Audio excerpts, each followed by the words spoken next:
बिस्मिल्लाहिर्रहमानिर्रहीम। अस्सलाम वालेकुम नाज़रीन, आप यूट्यूब चैनल देख रहे हैं। मैं इमरान ख़ान हूँ। नाज़रीन, वादिय तीरा से बड़ी खौफनाक तस्वीर, वीडियोस और इतलात आ रही हैं। इसमें सिक्योरिटी फोर्सेस का अपना एक मौक़िफ़ है, लेकिन जो मकामी लोग बता रहे हैं या जो मकामी सियासतदान हैं वो बता रहे हैं, वो सूरत हाल बड़ी खौफनाक है। हुआ ये है कि सिक्योरिटी फोर्सेस ने एक जगह पे शेलिंग और फायरिंग की थी, उसके नतीजे में एक छोटी बच्ची शहीद हो गई। इसे जो बताया जा रहा है, मकामी सोर्सेज कह रहे हैं कि इसको एक मार्टर का शेल लगा है। ये मार्टर का शेल जो है सिक्योरिटी फोर्सेज ही फायर करती हैं, किसी और के पास तो होता नहीं है। तो ये एक मार्टर का गोला फेंका गया था जिसमें ये बच्ची शहीद हो गई। कुछ लोग कह रहे हैं कि शायद गोली लगने से शहीद हुई, लेकिन इस बच्ची की शहादत के बाद बड़ा सख्त रिएक्शन आया पूरे इलाके में। लोग बहुत बड़ी तादाद में इकट्ठे हुए और सुबह पहुंच गए जहां पे ब्रिगेड हेडक्वार्टर है, जहां पे मिलिट्री हेडक्वार्टर है, वहां पे उसके बाहर आ गए और लोगों ने पुरअमन एहतजाज शुरू कर दिया, शोर मचा दिया। इसकी भी वीडियोस मौजूद हैं। कुछ वीडियोस में लोगों ने कुछ गाड़ियां रोकी थी, उनमें से एक गाड़ी से लोग पूछ रहे थे कि नीचे उतरो, देखो बच्ची को क्यों शहीद किया है, तुम किससे लड़ रहे हो, क्यों मार रहे हो। तो किसी ने उन्हें जवाब नहीं दिया। वहां से फिर सिक्योरिटी फोर्सेज निकल गई और फिर लोग इकट्ठे होकर एहतजाज करते हुए पहुंच गए मिलिट्री हेडक्वार्टर के बाहर तीरा में। और ये उसके बाद फायरिंग हुई और फायरिंग के नतीजे में मुख्तलिफ इतलात आ रही हैं। कुछ लोग 3 लोगों की जहाँ बहक होने की बात कर रहे हैं, कुछ लोग 6 लोगों की, कुछ 8 और 9 लोगों की भी बात कर रहे हैं कि इतने लोग भी वहाँ पे शहीद हो गए हैं। अब शोहदा की एग्जैक्ट तादाद, क्योंकि ये इलाका ऐसा है, यहाँ से खबरें निकलती नहीं हैं और खबरें निकलने से एस्टेब्लिशमेंट बाद वक़्त रोक भी देती है। वो नहीं चाहते कि ज़्यादा नुकसान का पता चले। लेकिन अस्पताल से जो इतलात आई उसके मुताबिक 8 अफराद कंफर्म जो है वो ज़ख्मी अस्पताल में पहुंचे हैं, जिनमें से एक की हालत तशवीशनाक है। अब ये जो सिक्योरिटी फोर्सेज हैं उनका ये कहना है कि लोग आए थे एहतजाज करने के लिए और उनका बड़ा जायज़ एहतजाज था। जो सिक्योरिटी फोर्सेज का एक बयानिया मीडिया की जानिब से फैलाया गया या सिक्योरिटी ज़राए ने जो मीडिया को बताया, वो ये कहते हैं जनाब कि ये लोग बिल्कुल पुरअमन आए थे, एहतजाज करने आए थे, उनका हक था एहतजाज करना, लोग ठीक एहतजाज कर रहे थे क्योंकि बच्ची की शहादत हुई थी और इस पे जवाब तो सिक्योरिटी फोर्सेज को देना था। लेकिन इसके बाद अगली कहानी जो सिक्योरिटी ज़राए से आई वो ये आ गई कि इन लोगों के ऊपर खवारिज ने फायरिंग कर दी। सिक्योरिटी फोर्सेज ये कह रही है कि इनके ऊपर फायरिंग की है खवारिज ने, दहशतगर्दों ने फायरिंग कर दी है, हमने फायरिंग नहीं की। तो ये जो मौक़िफ़ उनका है, उसके बाद मैं अब आपको रद्द-ए-अमल बताता हूं। जो पाकिस्तान तहरीक इंसाफ के वहां के वुज़रा हैं उनका रद्द-ए-अमल क्या है, जो मकामी MPs हैं उनका रद्द-ए-अमल क्या है, ओवरऑल जो सियासतदान है उनका रद्द-ए-अमल क्या है, और उसके अलावा कुछ वीडियो सामने आ गई। ये जो वीडियो सामने आई ना, इन्होंने जो सिक्योरिटी फोर्सेज का बयानिया उसको उड़ा के रख दिया। फोर्सेज ने कहा जी कि हमने तो, फौज ने गोली चलाई नहीं लोगों के ऊपर, लेकिन जब वीडियोज आई तो उसमें साफ देखा जा रहा है कि फौज सीधी गोलियां चला रही है और लोगों के ऊपर फायरिंग की जा रही है। अब इसमें अभी तक जितने भी बयानात आए हैं वो तमाम बयानात बड़ा क्लियरली ये बता रहे हैं कि ये जो भी किया ये सिक्योरिटी फोर्सेज ने किया। सुहेल अफरीदी सूबाई वजीर है, वो ये कहते हैं रियासत पर काबिज दरिंदे इंसानी इकदार भूल चुके हैं, मासूम लोगों को मारना इनका मामूल बन चुका है। वादिय तीरा में पुरअमन मुजाहिरीन को शहीद करना इस बात का वाज़ेह सबूत है कि रियासत पर काबिज दरिंदे हमें कीड़े मकोड़े समझ बैठे हैं। लेकिन इस दफा हम किसी भी किस्म की डॉलरी जंग का ना हिस्सा बनेंगे और ना ही किसी मखसूस टोले को अपने खून से जजीरे खरीदने देंगे। ये खुद साख्ता दहशतगर्दी है जिसका फैसला लंदन प्लान में बंद कमरों में किया गया था और हालात खराब होने से पहले हमने पूरी कौम को इसके बारे में आगाह किया था। खून के सौदागर ये भूल चुके हैं कि ये सन 2004, 2002 नहीं है, ये 2025 है और अब हर शहरी बाशऊर हो चुका है। इंशाअल्लाह आपके गलत फैसलों को मानने से पहले भी कई दफा इनकार कर चुके हैं और आइंदा भी करेंगे। हम अपनी कौम के साथ खड़े थे, खड़े हैं और खड़े रहेंगे। इस जुल्म, जबर, फस्तायत और मासूम कबायलियों का खून बहाने की हम बहुत दफा मजम्मत कर चुके हैं, लेकिन अब फैसला सड़कों पर करने का वक्त आ गया है। तमाम पख्तूनों को इस खुद साख्ता आग जो कि डॉलरों के पुजारी लगा चुके हैं, इसको रोकने के लिए सड़कों पर आना होगा, वरना ये आग अगर खैबर पख्तूनख्वा में लगी है तो इसकी तपिश कराची, लाहौर और इस्लामाबाद में भी महसूस होगी। अब नाज़रीन, इसमें एक स्टेटमेंट जो है वो शामदाना गुलजार साहिबा का भी है और उन्होंने तो बड़ा क्लियरली जो स्टेटमेंट दिया उसमें उन्होंने एक बात की है कि ये कौन सी रियासत है जो मादनियात के लिए अपने निहत्ते शहरियों का खून कर रही है। उनका यह कहना है कि ये जो ऑपरेशन किए जा रहे हैं या शहरियों का खून बहाया जा रहा है, ये इसलिए हो रहा है कि हमारी मादनियात पे कब्जा करना चाहती है रियासत। और रियासत पाकिस्तान को पता भी, डार साहब भी अमेरिकन के साथ मादनियात की जो मिनरल्स हैं, कीमती मिनरल्स, उनकी वो क्रिटिकल मिनरल्स उन्होंने वर्ड यूज किया मार्को रूबियो ने, ये भी उसी की बात करके आए, आर्मी चीफ भी उसी की बात करके आए, डोनाल्ड ट्रंप भी उसी की बात करते हैं, उनकी गवर्नमेंट अमेरिका की वो इसी की बात करती है कि उन्हें खैबर पख्तूनख्वा के जो कीमती मादनियात हैं कबायली इलाकों के, उन सब पे अमेरिका को कंट्रोल चाहिए और पाकिस्तान की हुकूमत ये कंट्रोल देना चाहती है। इसमें ये अपनी जेबें भरेंगे और अवाम के हाथ कुछ नहीं आएगा। मैं पाकिस्तानी अवाम को एक बात का यकीन दिलाना चाहता हूं कि ये एस्टेब्लिशमेंट और ये हुकूमत आपकी सारी मादनियात बेच देंगे अमेरिका को खुश करने के लिए और ये अपनी जेबें भर के यहां से भाग जाएंगे। आपके पल्ले कख नहीं आएगा। माजी में भी इन्होंने यही किया, ये अभी भी यही करेंगे। नाज़रीन, यहां पे एक सवाल जो है वो इकबाल अफरीदी साहब ने उठाया है। उन्होंने क्या सवाल उठाया, जरा सुने आप। कमांडेंट तीरा से ये पूछना चाहता हूं कि आपको ये अख्तियार किसने दिया कि पुरअमन शहरियों पे आप गोली चलाए? हमने तो ये बंदूक इंडियन को मारने के लिए दिया है, कौम के बच्चों को शहीद करने नहीं दिया। लिहाजा मैं इस वाक़ये को अदालत भी ले जाऊंगा और जिम्मेदारों के खिलाफ एफआईआर करने और असेंबली के फ्लोर पे और वफाकी हुकूमत और उनके जितने भी कंसर्न जिम्मेदार है उनसे भी मैं इस बात को। अच्छा जी, ये आपने सुना इकबाल अफरीदी साहब को। वो तो साफ कह रहे हैं कि सेक्टर कमांडर से पूछना चाहता हूं मैं और कमांडेंट से पूछना चाहता हूं कि यहां पे गोलियां क्यों चलाई और हमने तो आपको बंदूक दी है इंडिया से लड़ने के लिए, आप बंदूक से हमारे बच्चों को मार रहे हैं और ये बंदूक तो रियासत ने दी है ना, तनख्वाह तो आप रियासत से लेते हैं। अब इसी तरह का जो स्टेटमेंट है वो सेनेटर मुश्ताक अहमद साहब का भी है। वो इस बारे में कहते हैं कि वादी तीरा में जिला खैबर में सिक्योरिटी फोर्सेज की तरफ से फायर किया जाने वाला मार्टर गोले से एक बच्ची की शहादत के बाद इलाके के अवाम के पुरअमन एहतजाज पर सिक्योरिटी फोर्सेज की फायरिंग से 6 बेगुनाह सिविलियन मुजाहिरीन की शहादत की इतलात आ रही हैं। ये बदतरीन हुकूमती दहशतगर्दी है। क्या कबायली अवाम को अपने जिगर गोशों के कत्ल पर एहतजाज का हक नहीं है? क्या पुरअमन आईनी एहतजाज का जवाब सीधी फायरिंग और मुजाहिरीन का कत्ल है? इस्लामाबाद में भी यही हुआ था ना, सीधी फायरिंग कर दी थी अवाम के ऊपर। तीरा के मजलूम अवाम के साथ हूं मैं। इस हुकूमती कत्लो गारत गिरी की मजम्मत करता हूं। इस अंदोनाक वाक़या की अदालती इंक्वायरी का मुतालबा करता हूं। फौजी ऑपरेशन, सिविलियंस आबादी पर बमबारी, मार्टर गोलों की फायरिंग, ड्रोन हमले फौरी बंद किए जाएं। ये जनाब स्टेटमेंट है सेनेटर मुश्ताक अहमद साहब का। इसमें जो मोहसिन दावड़ है उन्होंने भी एक स्टेटमेंट दिया। इनका ताल्लुक पाकिस्तान तहरीक इंसाफ से नहीं, इनकी अलग जमात है और इन्होंने भी बड़ी शदीद मजम्मत की है इसकी। और इस सारी चीज़ को इन्होंने कहा सिक्योरिटी फोर्सेज की मजम्मत करता हूं मैं कि उन्होंने फायर खोला या फायरिंग की सिविलियंस के ऊपर तीरा में। तो इन्होंने भी ये कहा कि ये सिविलियंस के ऊपर जो फायरिंग है ये सिक्योरिटी फोर्सेज ने की है। इनके अलावा और लोग भी यही कह रहे हैं कि ये जो फायरिंग हुई है सिविलियंस के ऊपर ये सिक्योरिटी फोर्सेज ने की है। वीडियोस भी आ चुकी हैं, बहुत सारी चीजें आ गई। अब कुछ चीजें क्लियर हो गई। नंबर एक बच्ची शहीद की गई, पहले ये गलती। उसके बाद लोग पुरअमन एहतजाज कर रहे थे और इसका एतराफ खुद सिक्योरिटी दराए ने किया जी लोग पुरअमन थे और वो अपने हक के ऊपर एहतजाज कर रहे थे। फिर इन्होंने कहा दहशतगर्दों ने गोली चलाई, वीडियोज आ गई, पता चल गया दहशतगर्दों ने नहीं चलाई, गोलियां सिक्योरिटी फोर्सेज ने चलाई। और उसके बाद लोगों ने पथराव भी किया, लोगों ने पथराव किया। ये वीडियोस इसकी भी आ गई कि लोग भी पथराव कर रहे थे, लोग शदीद मुस्तरब थे, गुस्से में आ गए थे कि पहले बच्ची शहीद होगी, अब फायरिंग की जा रही है। और फायरिंग के नतीजे में अभी तक इतलात मुख्तलिफ आ रही है। सबसे कम जो शहादतों की इतला है वो 3 की है और जो ज़्यादा से ज़्यादा है वो 8 की है कि 8 लोग शहीद हो गए हैं। लेकिन अभी तक कोई कंफर्मेशन नहीं है, इलाका ऐसा है, मैंने आपको पहले भी बताया।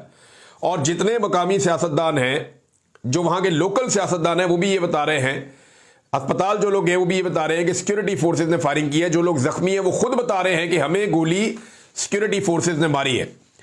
तो अब सवाल ये पैदा होता है कि सिक्योरिटी फोर्सेज क्यों लोगों को गोलियां मार रही है? ये क्या नया शौक चढ़ गया इन्हें?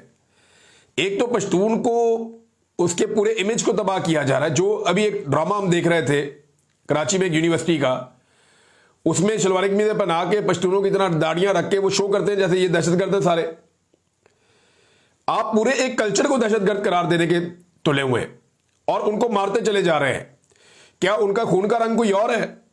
क्या वो कीड़े मकोड़े हैं, वो इंसान नहीं है? क्या सिर्फ आपके हुकूक है, उनके हुकूक नहीं है?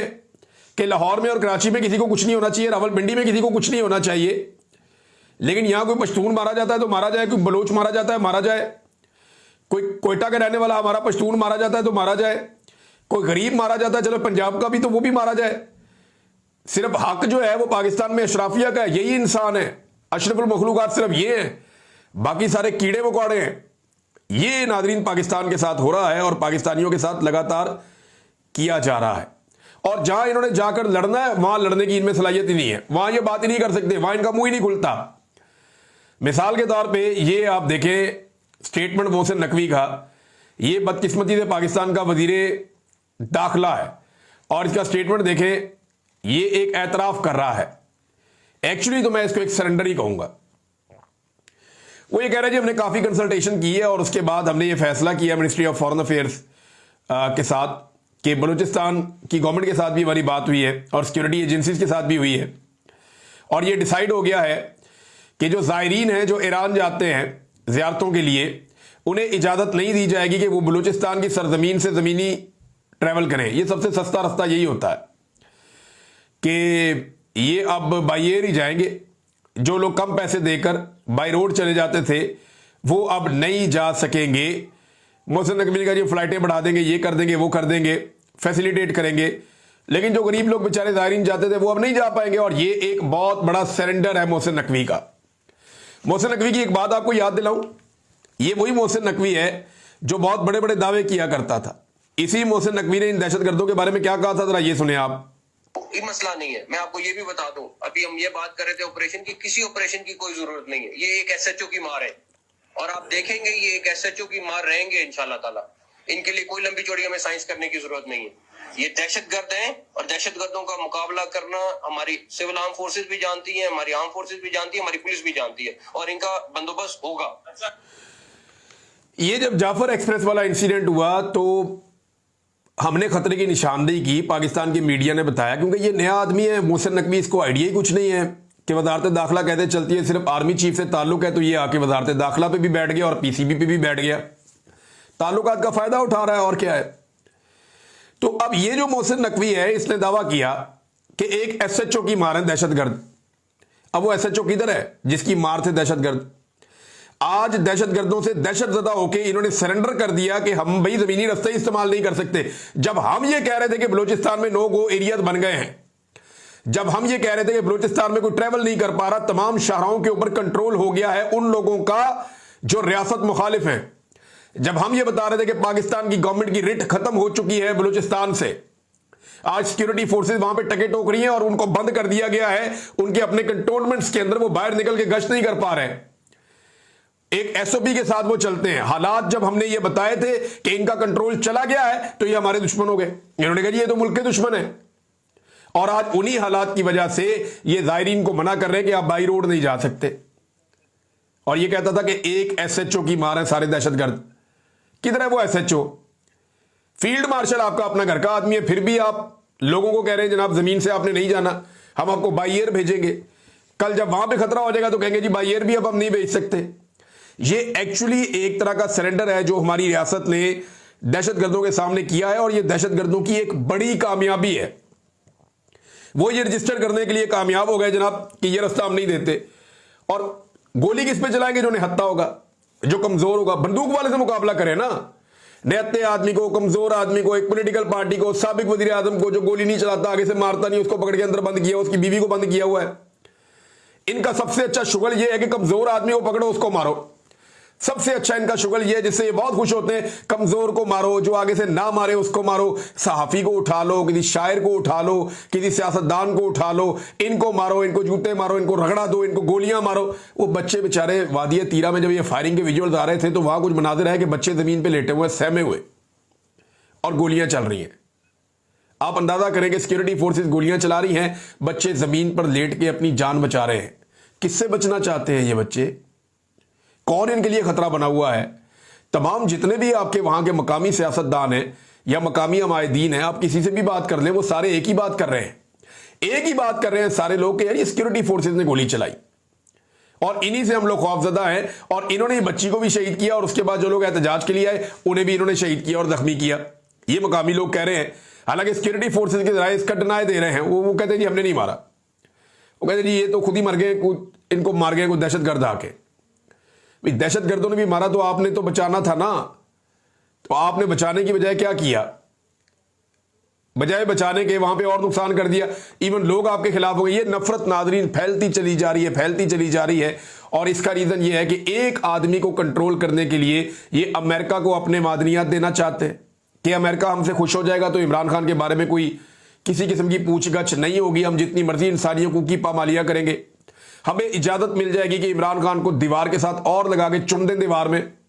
लिहाजा अमेरिका को इन्होंने मादनियात देने, वो मादनियात देने के लिए इन्हें पहले वहां ऑपरेशन शुरू करना पड़ेगा, ऑपरेशन पे मकामी लोगों को निकालना पड़ेगा और मकामी लोगों को निकालने के लिए इस तरह के वाकयात करने पड़ेंगे। ये वहां के लोग कह रहे हैं, मैं नहीं कह रहा, ये वहां के एमएनएस कह रहे हैं। शानदाना गुलजार ने आप ये बात की है, बाकी लोगों ने ये बात की है, बार बार वो ये कहते हैं।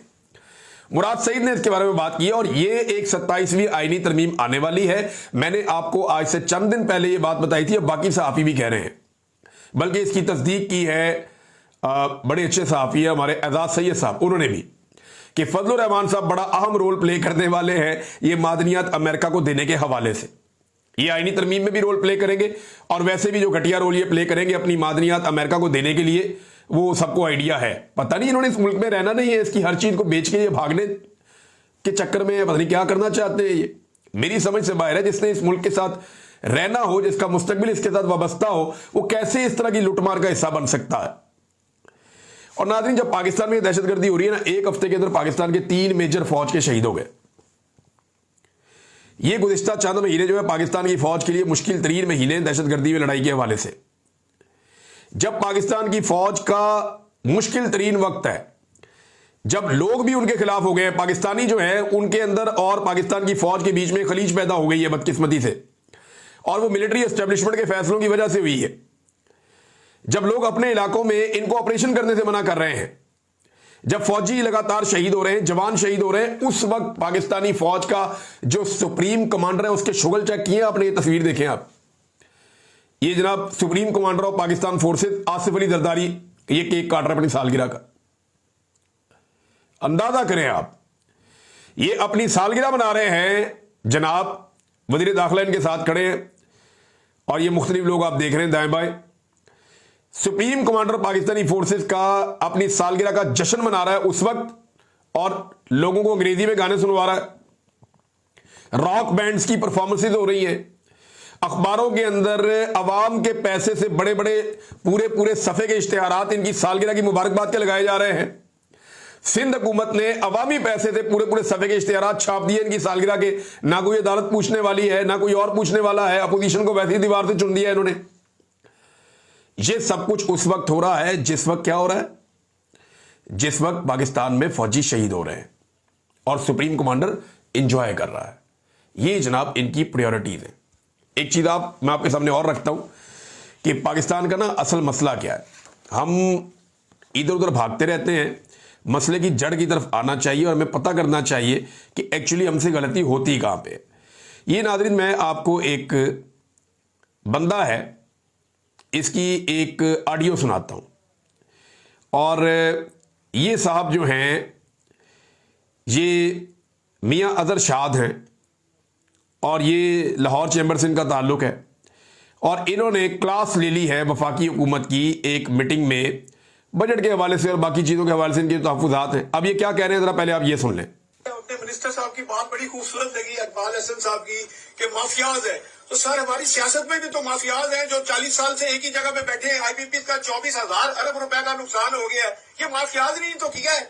और 25,000 अरब रुपए अंडर इनवाइसिंग और स्मगलिंग का हो गया, अफगान ट्रेड का, ये भी माफियाज नहीं किया है। और ये जो बजट आपने पेश किया ये माफियाज नहीं किया है। अगर आप माफियाज हमें समझते हैं तो आप माफियाज से कम है। 40 साल से आप हुकूमत में बैठे हैं, आपने क्या तरक्की की है? 135 अरब डॉलर आपने कर्जाई कर दिया, 200 अरब डॉलर आप लोगों का बाहर पड़ा है और आप कहते हैं इन्वेस्टर लेके आए पाकिस्तान में। How is possible? अच्छा जी, ये बंदा बात कर रहा है एहसन इकबाल से। आगे एहसन इकबाल बोले हैं तो आगे से इनके जवाब जरा सुने आप। तो प्रेसिडेंट साहब आपको बड़ा रिस्पेक्ट है, इधर किसी ने आपको ना माफिया कहा है, आपने कहा है माफियाज है, आपने खुद कहा है माफियाज है। मिनिस्टर साहब गुफ्तगू ये है कि आपकी पॉलिसी स्टेबल नहीं है, आप पॉलिसी जो। अच्छा जी, ये अब बेइज्जती कर रहे हैं सियासतदानों की कि जनाब आप माफियाज हैं, हम माफियाज नहीं हैं और ये और वो है। लेकिन देखें पाकिस्तान में सियासतदानों की तो हुकूमत ही नहीं है। मईशत तो चला रही है पाकिस्तान की मिलिट्री एस्टेब्लिशमेंट और फैसले तो वो कर रहे हैं, वजीर खजाना भी उनका अपना है। तो कंट्रोल तो सारा का सारा फील्ड मार्शल आसिम मुनीर साहब के पास है या मिलिट्री एस्टेब्लिशमेंट के पास है, सिंपल अल्फाज में आप कहें तो। उनसे जब ये मिलकर आते हैं तो तब इनकी जबान से किस तरह की शीरीनी टपक रही होती है, जरा वो भी आप जरा इन्हीं साहब का आप स्टेटमेंट सुने। ये जनाब एक सहाफ़ी हैं, उनके शो में ये क्या कह रहे थे, ये 2 दिन पहले जब ये आर्मी चीफ से मिलकर आए, फील्ड मार्शल से। ये सुने आप जरा, उस वक्त का इनका स्टेटमेंट देखें आप। कैद मुहिब्बे वतन फील्ड मार्शल साहब ने हमारी बात को तकरीबन 2.5 घंटे तक सुना और जो मुलाकात 2 घंटे के लिए तय हुई थी वो 3.5 घंटे तक चली गई। खाना डिनर बहुत अच्छा दिया उन्होंने, मगर उन्होंने जिस दिलचस्पी से और अपने हाथों से और जिस तरह उन्होंने नोट्स लिखे थे, मैं सलूट करता हूं कि इस तरह काश हमारे पाकिस्तान के सियासतदान इनसे सबक हासिल करें और सीखें कि दुनिया में तरक्की करने के लिए सिपा सलार कहाँ कहाँ जाएंगे। फील्ड मार्शल साहब ने जिस मोहब्बत से हम सब कारोबारी लोगों को इज्जत और एहतराम का रिश्ता दिया है, ये सदियों बाद ऐसी मुलाकातें होती हैं जिसमें उन्होंने हर सेक्टर को फर्दन हर सेक्टर के प्रॉब्लम को जाती प्रॉब्लम समझा। सदियों बाद ऐसी मुलाकातें होती हैं जिनका कोई ताल्लुक नहीं मईशत से, ना जिन्होंने मईशत पढ़ी है, ना उनको मईशत की समझ है। और उन्हीं के फैसलों की वजह से, मिलिट्री एस्टेब्लिशमेंट के फैसलों से आज पाकिस्तान की मईशत खड़ी नहीं हो पा रही। सारे मुल्कों की खड़ी होगी मईशत, हमारी नहीं खड़ी हो रही। वजह यही है ना कि मिलिट्री एस्टेब्लिशमेंट फैसले करती है, जो लोग बेचारे मईशत को समझने वाले उन्हें फैसले करने नहीं दिए जाते। उधर तारीफें, जिसके हाथ में डंडा उसकी तारीफें ही तारीफें, ये बंदा वही है। और जो बेचारे डंडे वालों ने लाके बैठाए हुए हैं उनको ये भी डंडा लेके पड़ गया। सियासतदानों को यह बात समझनी होगी कि वो टके टोकरी हो चुके हैं, उनकी इज्जत खाक में मिल चुकी है। आज एक फौजी के हाथ में डंडा है तो पूरा पाकिस्तान का हर तबका उसी को सलाम कर रहा है। ब्यूरोक्रेसी, पुलिस, ताजर, बड़े बड़े बिजनेसमैन, जागीरदार सारे उनके कंट्रोल में हैं और सियासतदान की इज्जत टके की नहीं रही। और वजह पता है क्या है? वजह यह है कि जब वोट को इज्जत दो का नारा लगाने वालों ने बूट को इज्जत दे दी तो फिर यही होना था और आज वो आपको नजर आ रहा है। अब तक के लिए इतना ही। अपना ख्याल रखिएगा, अपने इस चैनल का भी। अल्लाह हाफ़िज़।